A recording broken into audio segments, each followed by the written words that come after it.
Una periodista comprometida con el candidato favorito descubre que la verdad podría costarle a su madre la salud y a ella su nombre. Mientras su prometido guarda silencio ante la corrupción, su asesor más cercano manipula pruebas y amenaza testigos desde las sombras. Pero un beso público, planeado como distracción, se convierte en la llave que abre todas las puertas ocultas. Y solo escuchen cómo esta historia dio un giro inesperado y por qué, al final, la verdad logró imponerse. Nadie presta atención a un sobre de azúcar, ni siquiera cuando está perfectamente doblado, colocado con precisión quirúrgica sobre la barra de mármol del Hotel Harbor View. Julia Bennett lo abrió sin sospechar nada, hasta que leyó el mensaje en su interior. Si quieres la verdad sobre Marcus Hale, bésame bajo las escaleras del juzgado a medianoche. C. Ortiz. Lo leyó una vez, después otra, y otra más. No había firma oficial, ni logo de ningún medio, ni número de contacto. Solo esas palabras, breves y calculadas. Como si el autor supiera exactamente cómo desatar una tormenta en su vida.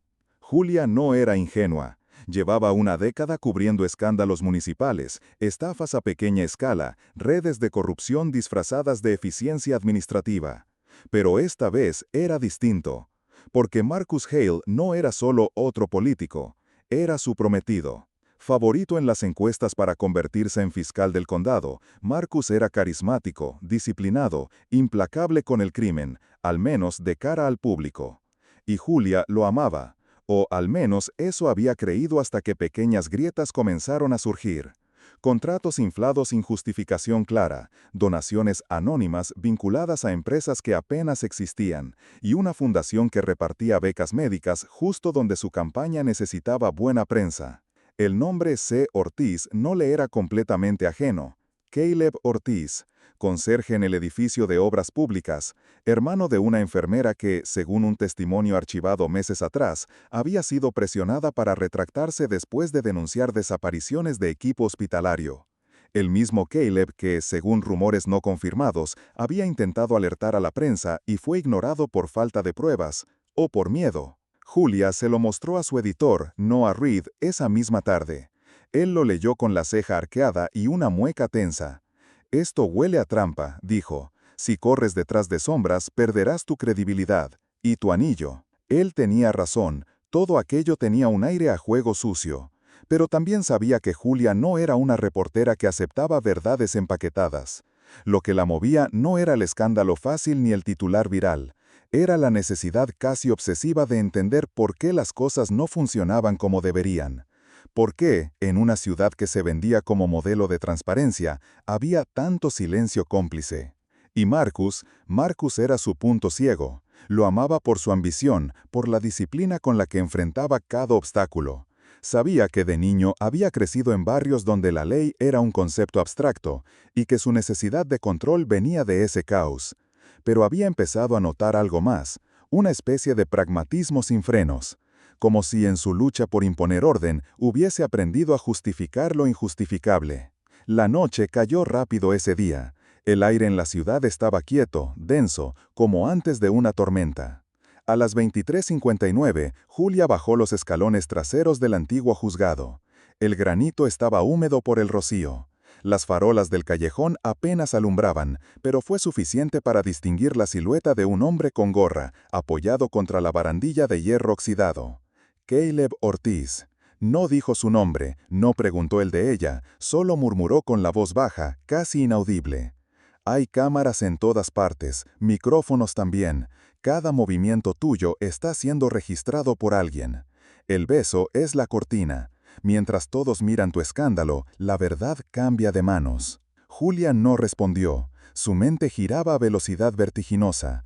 No había margen para dudar. Si esto era un montaje, caería en desgracia. Si era real, podría descubrir algo que nadie más se había atrevido a exponer. Y, lo más importante, si no lo hacía, tal vez estaría eligiendo vivir una mentira para siempre. La distancia entre ellos era de medio metro. Un instante, una decisión. Podía irse, subir de nuevo los escalones, llamar a Marcus, decir que era todo una locura, que había sido manipulada. Podía volver a casa, conservar su imagen, su carrera, su futuro planeado. O podía quedarse, cruzar la línea, y aceptar que a veces la verdad exige un precio que no se puede prever. Y entonces, sin decir una palabra más, Julia dio un paso, uno solo, lo suficiente para que las cámaras ocultas, si existían, captaran lo esencial. El beso duró apenas 5 segundos. No fue apasionado, ni suave, fue una decisión estratégica, una declaración silenciosa de que estaba dispuesta a arriesgarse.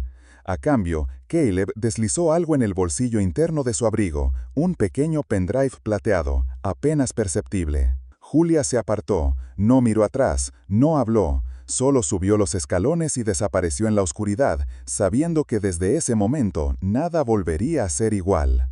El precio del beso no era solo el escándalo, era la verdad que acababa de aceptar cargar. El beso fue rápido, preciso, calculado.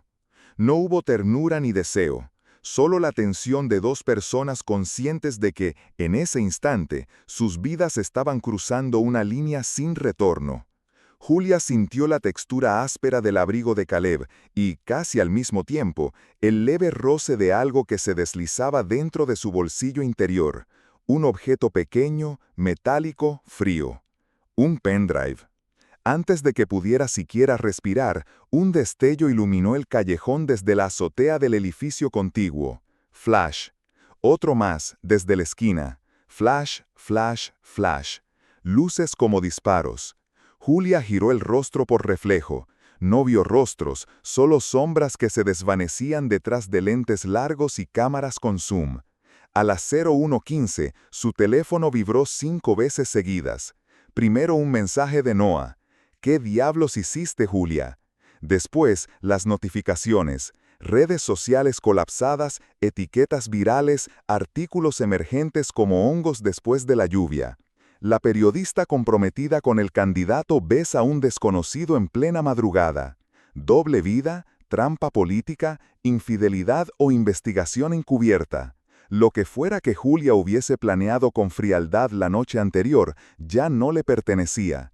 La narrativa había sido robada, recortada, empaquetada para la audiencia, y nadie esperaba explicaciones. A las 2, el golpe final, una llamada sin ID.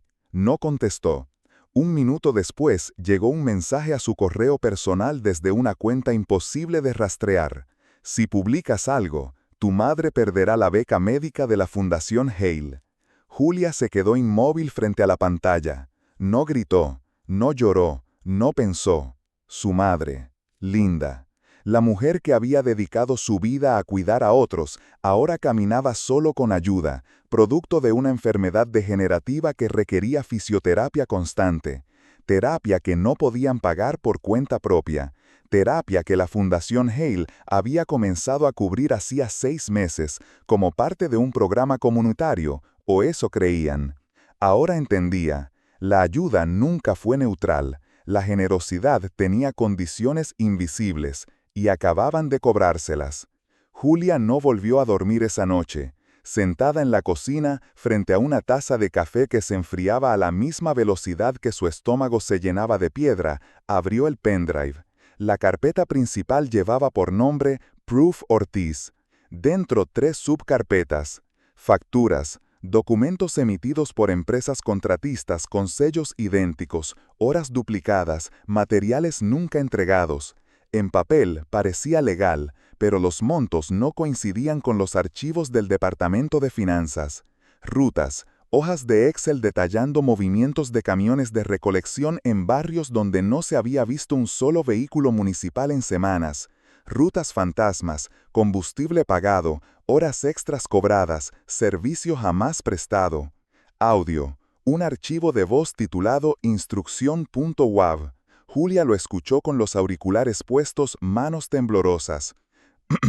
¿El conserje sigue insistiendo? Sí, dice que tiene pruebas. Entonces se acabó la conversación. Si no aprende por las buenas, lo arreglamos por la mala.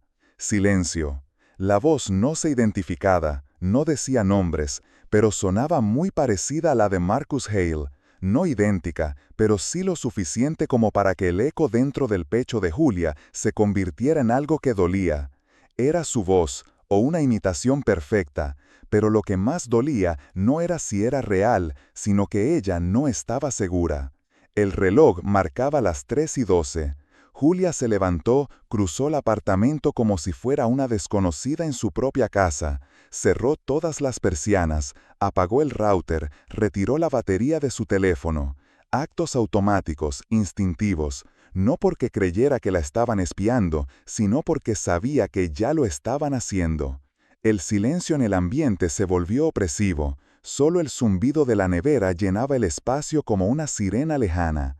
Al amanecer, Noah llamó. «Julia, tienes que decirme qué está pasando. Hay rumores, están tratando de pintar esto como un escándalo personal, pero yo sé que hay más. Si no hablas ahora, alguien va a hacerlo por ti». Julia se miró al espejo del baño. La misma cara de siempre, pero los ojos. Ya no era solo una reportera, ya no era solo una prometida traicionada. Era la portadora de una bomba. Una que podía volarle la campaña a Marcus, o a ella misma, o a ambos. Y de paso arrastrar a su madre, a Caleb, a todos los que estuvieran dentro de esa maraña de mentiras. Porque el beso no había sido un acto privado. Había sido el punto de ignición. Y ahora, todo ardía. Las cámaras lo captaron todo. El brazo de Marcus rodeando con firmeza la cintura de Julia. El gesto de protección. Las palabras medidas como si fueran parte de un guión previamente ensayado. Todos cometemos errores. Amo a Julia y confío en ella. La multitud reunida frente al edificio de prensa murmuró. Algunos aplaudieron. La imagen circuló en segundos. El hombre herido, pero generoso. El candidato que sabía perdonar. Pero detrás del telón, cuando las luces bajaron y los fotógrafos desaparecieron, el abrazo se quebró. «Dame todo lo que recibiste de ese tipo, ahora». Su voz era tensa, metálica. No había rabia descontrolada, no hubo gritos. Eso habría sido más fácil. Lo que dolía era la frialdad, la mirada de alguien que ya había hecho sus cálculos. Ese hombre te utilizó, ¿no lo ves? Puso en riesgo tu carrera, nuestra vida, todo lo que construimos, y tú le creíste. Julia no contestó. Sabía que cualquier palabra podía ser usada como prueba de traición. Y sin embargo, Marcus no era un villano de película, no lo era. Sabía bien de dónde venía, un hogar ausente, un barrio donde las sirenas eran banda sonora de cada noche, una madre agotada, un padre que nunca volvió.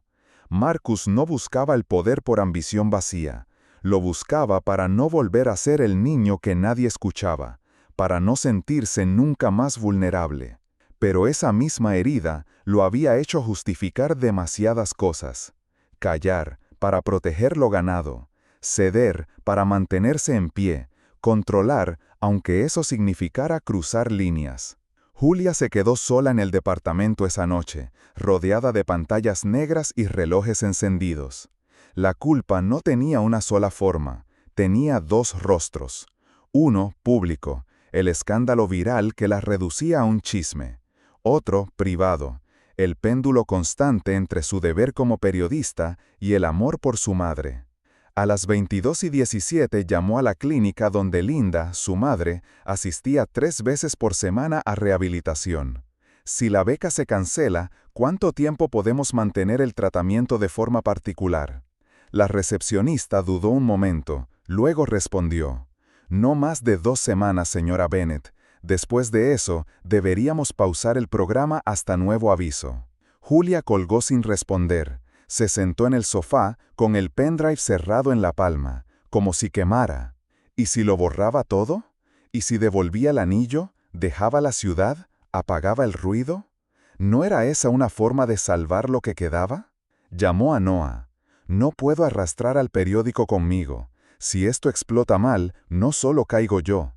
Y si no haces nada, ¿estás dispuesta a vivir con eso? No quiero que mi madre pague por algo que yo descubrí. Lo que no quieres, respondió él con suavidad firme, es enfrentarte a lo que sabes que es verdad, y traicionarte por miedo. Julia colgó en silencio. El peso del pendrive en su mano ya no era metálico, era moral. A la medianoche golpearon la puerta. Un golpe seco, luego otro. Julia se acercó con cautela. No esperaba a nadie. Al abrir, vio a una joven de rostro familiar, ojos intensos, voz quebrada. «Soy Sophie Ortiz, hermana de Caleb». Julia la dejó pasar sin preguntar más. La joven llevaba una mochila al hombro y ojeras profundas. «Mi hermano está vivo». «¿Qué? ¿Dónde está?» «Escondido. No puedo decirte dónde, solo que está salvo, por ahora». Julia se apoyó contra la encimera de la cocina, procesando la información. «¿Por qué me dices esto?» Sophie abrió su mochila y le mostró un cuaderno con anotaciones, fechas, nombres, detalles de reuniones, notas de voz grabadas en un viejo teléfono. Era como mirar un rompecabezas en construcción. «El audio que escuchaste, Caleb cree que puede ser falso, un deepfake, algo armado por alguien dentro del círculo de Marcus. No es la primera vez que lo intentan, y él cree que tú también podrías ser parte del plan sin saberlo. ¿Un montaje? Entonces todo esto, lo que mi hermano te dio es real, pero parte de ese material él no lo generó, le llegó, lo dejaron en su casillero, como trampa. Quieren que todo explote, que alguien, tú, publique una bomba, y después demostrar que era falso».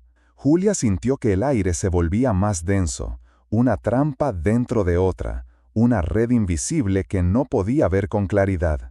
«Caleb me pidió que te diga algo», continuó Sophie, «que no confíes en nadie, ni en él, ni en Marcus, ni en nadie, solo en lo que tú viste con tus propios ojos». Esa frase la persiguió hasta el amanecer. Lo que ella vio. Fue a Marcus justificar lo injustificable. Fue a un hombre herido usar el miedo como brújula. Fue a un sistema que por dentro funcionaba con la lógica del chantaje y el silencio. Y lo que ella hizo fue besar a un desconocido, sin saber si estaba abriendo la puerta a la verdad o a una nueva mentira. La culpa se volvió más densa que nunca, porque el beso no había sido solo una decisión profesional, había sido la chispa de una cacería. Y ahora Julia tenía que preguntarse lo más difícil. ¿Y si publicaba una mentira? ¿Y si guardar silencio mataba a Caleb? Cuando el caos amenaza con devorarlo todo, a veces lo único que queda es proteger lo esencial. Julia no sabía cómo terminaría esto, pero sabía por dónde empezar, por lo que aún podía salvar. Primero fue Linda. Su madre había vivido los últimos años entre clínicas y pasillos de hospitales, esforzándose por mantener la dignidad que su cuerpo comenzaba a negarle. Julia no permitiría que quedara expuesta, ni como moneda de cambio ni como víctima colateral. Llamó a una antigua amiga de la universidad, directora de un centro privado en otro condado. Con una mezcla de honestidad y ruego, le explicó la situación. Amenazas implícitas, fondos manipulados, una red de poder que usaba la salud como presión. La amiga no preguntó demasiado, solo dijo: «Tráela, esta semana, aquí estará fuera de su alcance». Y así lo hizo, a escondidas, sin avisos, sin dejar huellas. Linda fue trasladada en una ambulancia discreta. Julia la acompañó hasta verla instalada. Le dio un beso en la frente y una sonrisa cansada. «Estoy haciendo lo correcto, mamá. Solo necesito tiempo». Después vino Sophie. No podía quedarse con ella, demasiado riesgo, pero tampoco iba a dejarla sola.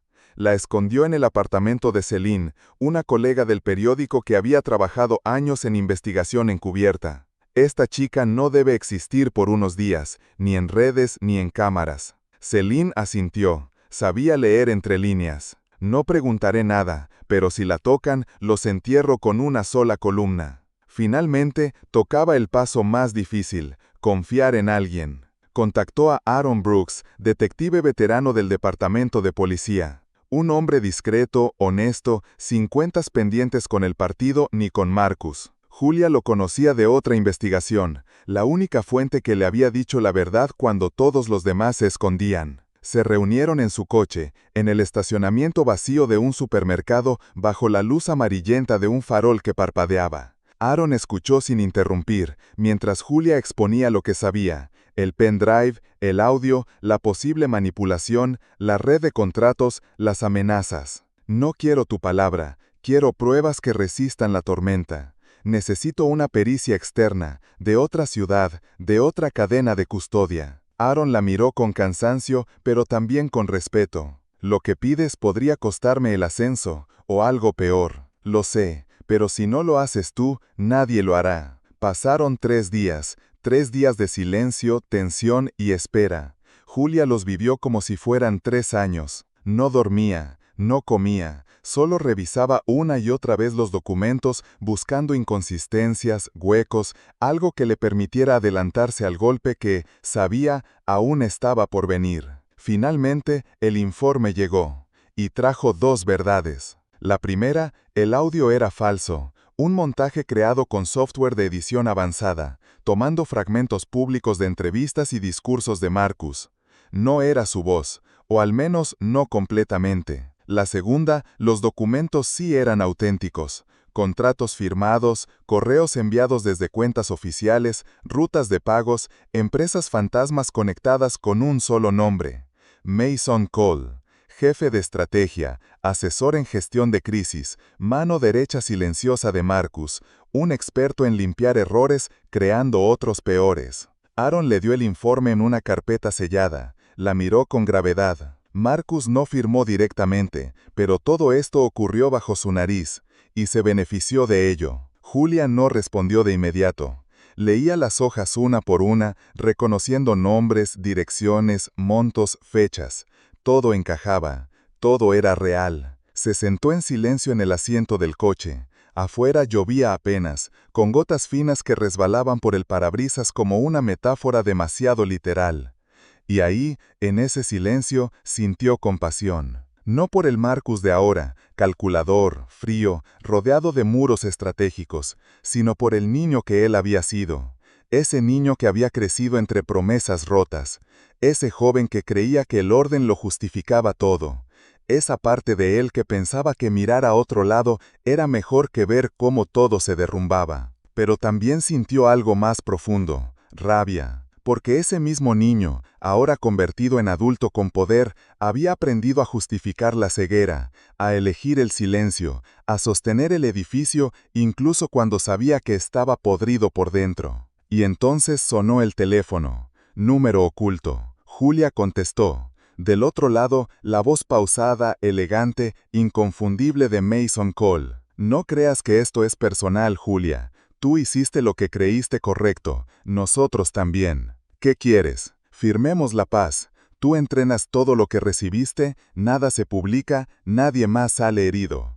Y tu madre seguirá tratándose como hasta ahora. Es un buen trato, para todos. Julia no respondió. Sus dedos temblaban, pero su voz se mantuvo firme.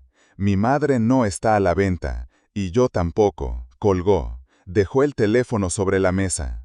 Y en ese instante supo que la decisión estaba tomada. El precio del beso ya no era solo un escándalo, era una subasta de conciencias. Y ella había decidido no pujar. El teatro municipal rebosaba de gente. No por el debate, no por los candidatos, sino por la sensación de que algo estaba por romperse. Afuera, las cámaras transmitían en vivo para todo el estado. Dentro, periodistas, vecinos, estudiantes, enfermeros y comerciantes ocupaban cada fila. Muchos no sabían qué esperar. Solo sabían que algo inusual iba a pasar. Lo sentían en el aire, en el silencio tenso que precede a la verdad. Y en el centro del escenario, Julia Bennett, con un micrófono en la mano y el corazón firme, respiraba profundo. No como periodista, no como prometida traicionada, sino como ciudadana, como alguien que había pasado por el abismo y, contra todo pronóstico, había decidido no callar. Pocos sabían que Noah, su editor, había luchado durante días para conseguirle ese puesto en el bloque ciudadano del debate. Si no tienes espacio para decirlo ahí, no lo dirás en ningún lado, le había dicho. Y Aaron Brooks, el detective, no estaba lejos. Esperaba entre bastidores con una orden de arresto impresa, firmada, sellada y legal. Solo faltaba una última pieza, que la verdad se dijera en voz alta, frente a todos. Minutos antes de salir al escenario, Julia recibió un mensaje. Un video, grabado con la cámara frontal de un teléfono. Caleb Ortiz. Su voz temblaba. El fondo era oscuro.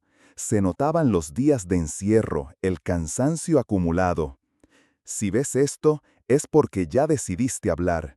Y si alguien más lo está viendo, entonces al fin alguien nos creyó. No me arrepiento de haberte pedido ese beso, porque ese fue el momento exacto en que dejó de darme miedo la verdad. Julia cerró el teléfono y lo guardó en el bolsillo de su chaqueta. No necesitaba más fuerza, ya la tenía. Cuando el foco la iluminó y las cámaras se encendieron, no tembló. Hoy no voy a hacer preguntas, voy a responder una. ¿Quién protege a esta ciudad cuando las estructuras que la sostienen se pudren por dentro? Nadie interrumpió, ni Marcus, ni sus asesores, ni Mason, sentado entre sombras en la primera fila. Julia desplegó una carpeta. Documentos, fechas, montos, correos. Explicó sin dramatismo cómo una red de empresas fantasmas había desviado millones bajo la dirección operativa de Mason Cole. Cómo ese dinero se disfrazaba de progreso y cómo el silencio, en vez de castigo, se convertía en recompensa. Aquí está el informe forense que desmonta el montaje del audio. Aquí están las pruebas que vinculan directamente a Mason Cole con la fabricación de documentos y el uso de estrategias de intimidación. Aquí está la evidencia, y aquí estoy yo, dispuesta a decirla. Se giró hacia Marcus Hale. Lo miró con firmeza, no con odio, sino con la claridad de quien ya no espera nada, y preguntó: «Usted no ordenó el incendio, pero permitió que una maquinaria funcione a su favor sabiendo que premiaba el silencio y castigaba la verdad.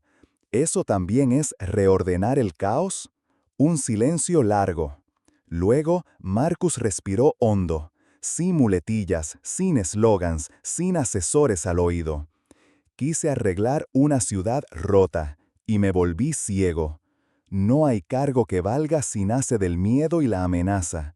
Fue su confesión, y su ruina. Aaron Brooks entró sin teatralidad, 2 agentes detrás. Se dirigió directamente a la primera fila. Mason Cole no discutió, solo bajó la mirada mientras le colocaban las esposas. Una ovación no estalló, no hubo aplausos. Solo silencio, de ese que pesa, de ese que significa que algo ha cambiado. Esa misma noche, la Fundación Hale retiró la beca médica de Linda sin previo aviso. Un mensaje seco, administrativo, cierre de fondos, fin del beneficio. Pero al amanecer, los teléfonos no dejaban de sonar, mensajes, llamadas, corazones latiendo al unísono. Vecinos, colegas, enfermeras, estudiantes, lectores. Una cadena espontánea, una colecta digital. En menos de 48 horas se cubrió un año completo de tratamiento para Linda. No era caridad, era justicia civil. La respuesta silenciosa de una comunidad que odia ser usada y que cuando encuentra a alguien que se atrevió a hablar, no lo deja caer. Julia no volvió al periódico de inmediato. Noah le guardó el puesto. Cuando estés lista, dijo, el teclado te espera. Pero ahora, ve a respirar. Y eso hizo. Días después, en un parque sin cámaras ni flashes, Julia y Caleb se reencontraron. No hubo preguntas, no hubo promesas. Solo un banco de madera, un café caliente entre las manos y un silencio cómodo. «Gracias», dijo él finalmente, «por arriesgarlo todo por algo que ni siquiera sabía si era verdad». Julia sonrió. Lo sabía, solo que necesitaba recordarlo. No hubo prisa por un romance, solo un abrazo. Un gesto que ahora sí no costaba nada. El precio del beso prohibido ya estaba pagado. Se habían perdido reputaciones, certezas, un compromiso. Pero a cambio, la ciudad había ganado algo que casi nunca recibe. Una verdad dicha a tiempo. Una verdad que no salvó a todos, pero que liberó a muchos. Y ese fue el verdadero final. El final con catarsis que el público esperaba, no por el escándalo, sino por ver cómo la culpa puede abrir la puerta a la compasión, y la compasión a la liberación. Porque a veces el acto de amor más grande es elegir lo que te permite dormir con la luz encendida.